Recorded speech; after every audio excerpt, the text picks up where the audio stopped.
আসসালামু আলাইকুম প্রিয় অষ্টম শ্রেণীর শিক্ষার্থী বন্ধুরা, আশা করি তোমরা সবাই ভালো আছো। তোমরা যারা এবার জুনিয়র বৃত্তি পরীক্ষা দিয়েছো, তোমরা অনেকে কমেন্ট করছো যে রেজাল্ট কখন প্রকাশ হবে, এই নিয়ে তোমাদের প্লাস তোমাদের অভিভাবকদেরও কিন্তু অনেক টেনশন রয়েছে। তো কখন দিবে, কখন দিতে পারে, তো এই নিয়েই পরিপূর্ণ ভিডিওটা তোমরা খুব মনোযোগ সহকারে দেখো, আশা করি তোমরা উত্তর পেয়ে যাবা। তো চলো শুরু করা যাক।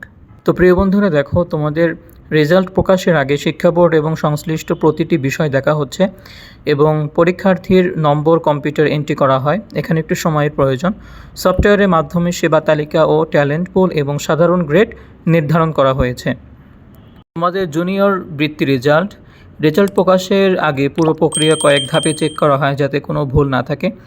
এটা অবশ্যই তোমরা বুঝতে পারবা, কারণ তোমাদের রেজাল্ট যদি ভুল হয় তাহলে তুমিই কিন্তু বেশি রাগান্বিত হবে। এই জন্য তারা একটু সময় নিয়ে যাতে তোমাদের ভুল রেজাল্ট প্রকাশিত না হয়, সার্ভার যাতে ডাউন না হয়ে যায়, সিস্টেম বারবার চেক করা হচ্ছে যাতে তোমাদের রেজাল্ট সবাই একসাথে দেখার জন্য যাতে সার্ভার ডাউন না হয়ে যায় সেদিকেও কিন্তু খেয়াল করা হচ্ছে। তোমরা কিন্তু অনেকে প্রাথমিক শিক্ষা অধিদপ্তরের এই ওয়েবসাইট থেকে রেজাল্ট তোমরা খুঁজতে পারো, তবে এই ওয়েবসাইট থেকে তোমাদের এবার রেজাল্ট দিবে না। তোমাদের এটা বুঝতে হবে যে তোমাদের রেজাল্ট কিন্তু এই ওয়েবসাইটের মাধ্যমে, যে প্রাথমিক শিক্ষা অধিদপ্তর এই ওয়েবসাইট যে তোমরা আগে অনেক থেকে খেয়াল করেছো দেখেছো, তো এখান থেকে তোমাদের দিবে না। তোমাদের রেজাল্টটা প্রকাশিত হবে মূলত পিডিএফের মাধ্যমে। তোমাদের পিডিএফের মাধ্যমে তোমাদের অনলাইনে যে রেজাল্ট সার্ভার এখনও দেওয়া হয়নি, যখন দেওয়া হবে তোমরা অবশ্যই চ্যানেলটা সাবস্ক্রাইব করে রাখো, তাহলে তোমরা ভিডিও দেখে রেজাল্টটা দেখে নিতে পারবে। জুনিয়র বৃত্তি রেজাল্ট 2025 তোমাদের রেজাল্ট দিতে কত দেরি? তো রেজাল্ট প্রকাশের তারিখ নিয়ে একাধিক মিটিং হলেও বোর্ডের কারণে সম্ভাব্য তারিখ প্রকাশ এখনও হয়নি। কারণ তোমরা জানোই সামনে নির্বাচনের কারণে বাড়তি চাপ সৃষ্টি হয়েছে। সব দিক বিবেচনা করেই তোমাদের রেজাল্টটা দিয়ে দিবে।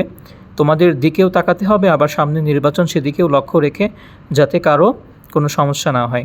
আশা করি তোমরা যারা বন্ধুরা রয়েছো তোমরা বুঝতে পেরেছো। কিছুদিন দেরি হলেও তোমাদের রেজাল্টটা প্রকাশিত হবে, কারণ নির্বাচনের আগে 10 ফেব্রুয়ারি পর্যন্ত সময় রয়েছে। তো নির্বাচনের আগেও রেজাল্ট প্রকাশ সম্ভাবনা কিছুটা কম, যে যদিও প্রকাশ করে থাকে তাহলে ভালো, কিন্তু সম্ভাবনা খুবই কম, তোমাদের পরেই দিবে হয়তো।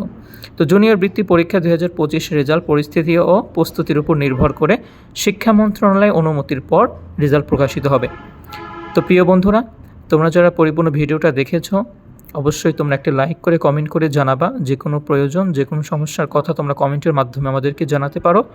আর যারা এখনও ভাইয়ের চ্যানেলটা সাবস্ক্রাইব করোনি, সাবস্ক্রাইব করে তোমার যে কোনো মতামত কমেন্ট সেকশনে জানিয়ে দাও। তো ঠিক আছে, আজ এ পর্যন্ত, দেখা হবে নতুন কোনো ভিডিওতে। সে পর্যন্ত সবাই ভালো থাকো, সুস্থ থাকো। আসসালামু আলাইকুম রহমতুল্লাহি ওয়া বারাকাতুহু।